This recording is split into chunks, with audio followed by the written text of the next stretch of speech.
September 26, 2010, 0900. I shall never forget the first time I laid eyes on January. She was a slim hare with powdery brown fur and white paws. What she lacked in stature, she made up for in elegance. A white fleece boa decorated her neck, which was complemented by a pearl necklace and matching earrings. She peered at me nervously through a slender pair of glasses, the kind of glasses that are so stylish, you wonder if the lenses are even prescription. She fidgeted a great deal as I passed. I gave her a brief glance as I sauntered into my office and shut the door. I was exhausted.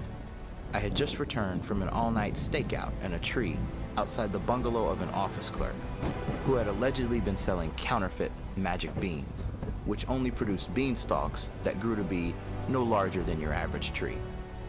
My client was swindled out of 2 cows in exchange for a single bean. The transaction was brokered by a third party who disappeared soon after the exchange. Personally, I felt that the job was a waste of detective work, being that my client was paying me a fee that outweighed the value of what he lost. But it had been a slow month, so I took the case.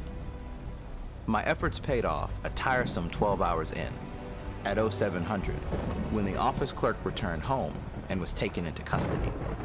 His accomplice is still at large. As far as I'm concerned, it's a closed case. Virgil, my advisor and close friend, entered my office without knocking. He flapped his wings once and shot me a disapproving glare. It was clear that he was disappointed in the inattention that I had just paid to our potential client in the waiting area. "To what do I owe the pleasure of this unannounced visit, Verge?" I posed sarcastically. "The young hare outside that you so callously brushed past has been awaiting an audience with you since 7 this morning. Shall I have her take a number, or will you move her somewhere closer to the top of your busy to-do list?" I checked my watch. It was 9:05. Touché.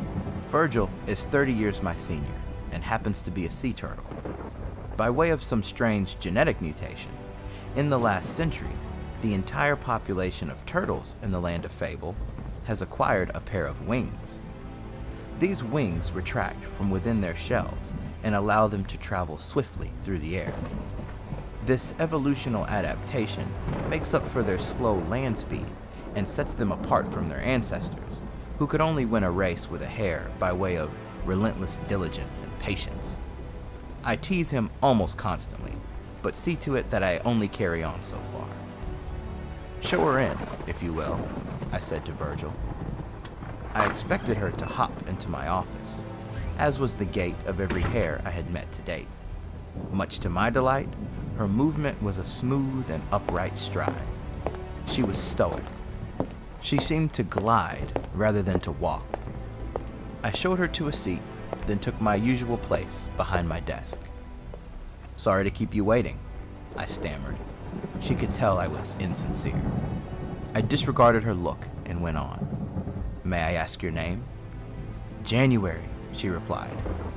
"I need you to investigate a crime." She spoke with such conviction, I could tell the matter was not only urgent, but personal. "Well, have you gone to the police?" "I have not. They are actually part of the problem. There is so much red tape that—" "Stop right there, sweetheart," I cut her off. She unstrapped her purse and sat it on my desk. "What is it?" I asked. With a quick flip of her paw, she tipped the purse over. Nothing could have prepared me for what came sliding out and lay spinning on the edge of my desk. The eye of